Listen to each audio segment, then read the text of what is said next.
ఇలా ఏం చూసావా? సరే, ఇప్పుడున్న జనరేషన్ కి డబ్బు విషయంలో మీరు ఇచ్చే సలహా ఏంటి? మరి వాళ్ళు పాటిస్తారో లేదో నాకు తెలియదు కానీ కార్ల మీద కన్నా, సోకుల మీద కన్నా, వాటి మీద కన్నా భూమి మీద పెట్టండి. భూమి మీద పెట్టాలి. దూరంగా మీకున్న దాంట్లో ఒక 10 లక్షలు ఉందనుకోండి, ఇక్కడ ఎకరం 10 కోట్లు ఉందనుకోండి, దూరంగా వెళ్ళిపోండి. ఎప్పుడు పెరుగుతూనే ఉంటది. ఇది నేను కొత్తగా చెప్పేది కాదు. డబ్బు ఉంటే భూమి మీద పెట్టండి అంతే.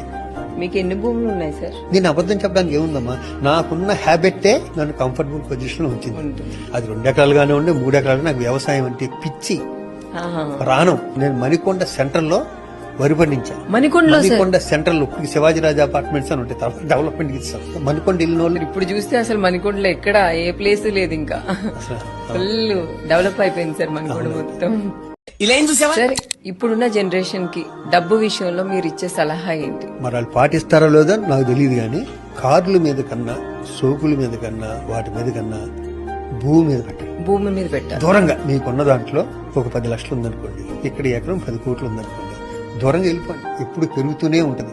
ఇది నేను కొత్తగా చెప్పేది కాదు. డబ్బు ఉంటే భూమి మీద పెట్టండి అంతే. మీకు ఎన్ని భూములు ఉన్నాయి సార్? నేను అబద్ధం చెప్పడానికి ఏముందమ్మా, నాకున్న హ్యాబిట్టే నన్ను కంఫర్టబుల్ పొజిషన్ లో ఉంచింది.